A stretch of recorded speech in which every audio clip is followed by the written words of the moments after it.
Los 4 evangelios que encontramos en el Nuevo Testamento nos hablan acerca de los dichos y los hechos de Jesús. Nos hablan acerca de su vida y nos hablan acerca de sus enseñanzas.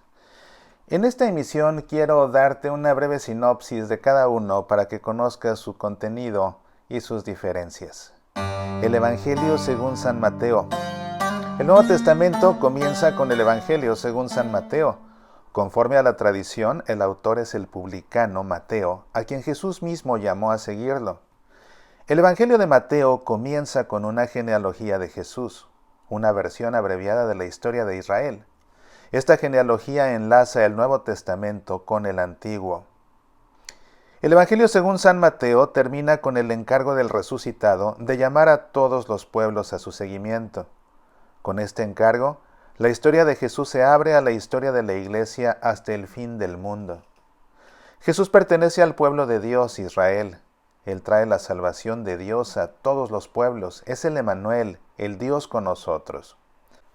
El evangelista relata la historia de la actuación de Jesús y de su pasión, pero no termina en la cruz, sino que recomienza con la resurrección de Jesús de entre los muertos.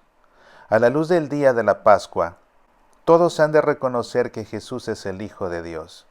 Él lleva a cumplimiento la voluntad de Dios en la tierra como en el cielo. La comunidad cristiana de Mateo vive en estrecha relación con el judaísmo. Polemiza con los fariseos en torno a la correcta interpretación de la ley. Como se orienta según Jesús, introduce en la iglesia la herencia judio-cristiana. El Evangelio según San Marcos es el más breve de los evangelios. 2 son los acentos que coloca: la actividad pública y el sufrimiento público de Jesús. A la luz de la fe pascual, el Evangelio muestra que ambos aspectos son inseparables. Jesús empeñó su vida por su mensaje y ese mensaje es encarnado por él mismo, por su vida y por su muerte.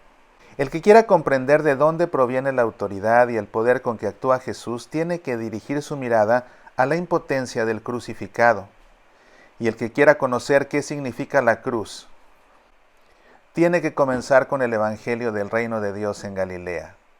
En la tradición se atribuye este Evangelio a Juan Marcos, discípulo de Pedro. Actualmente se lo considera como el más antiguo de los Evangelios. En un pasaje, el evangelista se dirige directamente a aquellos para quienes escribe. El que lea esto, entiéndalo bien. Se trata de una consigna para toda la Biblia. El Evangelio según San Lucas. El Evangelio de Lucas es la primera parte de una obra en 2 tomos. La segunda parte es el libro de los Hechos de los Apóstoles. Ambas partes forman una estrecha unidad.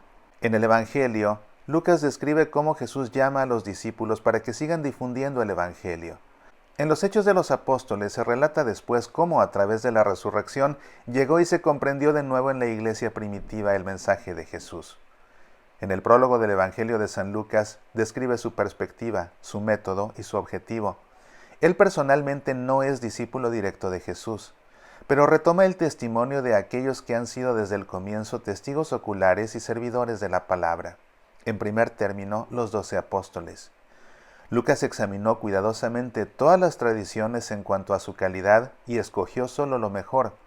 Él quiere convencer a Teófilo, en español amigo de Dios, de que ha encontrado el acceso correcto a la fe e indicarle cómo puede seguir todavía avanzando en el camino del seguimiento de Jesús.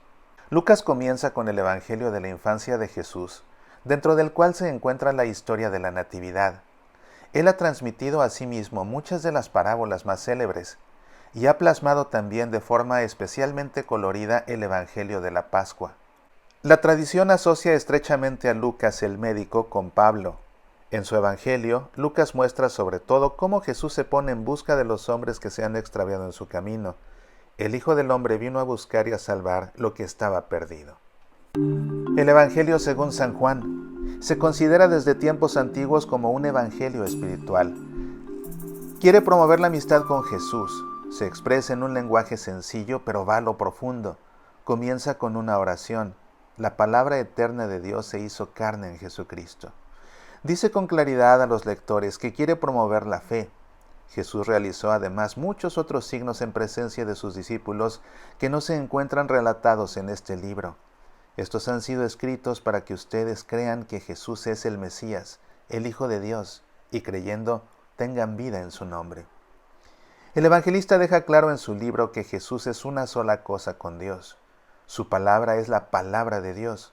Su obra es la obra de Dios. Su imagen es la imagen de Dios. En él puede verse quién es Dios y quién es el hombre. Juan relata 7 grandes signos, milagros, realizados por Jesús, huellas visibles de la gracia. Relata el lavatorio de los pies y extensas conversaciones de Jesús con sus discípulos. Jesús quiere que ellos pierdan el miedo ante la muerte de su Maestro y darles esperanza en la nueva vida que brota de la resurrección. Cada uno de los evangelios recoge tradiciones diferentes, es escrito a partir de reflexiones teológicas distintas y están dirigidos a comunidades cristianas también distintas.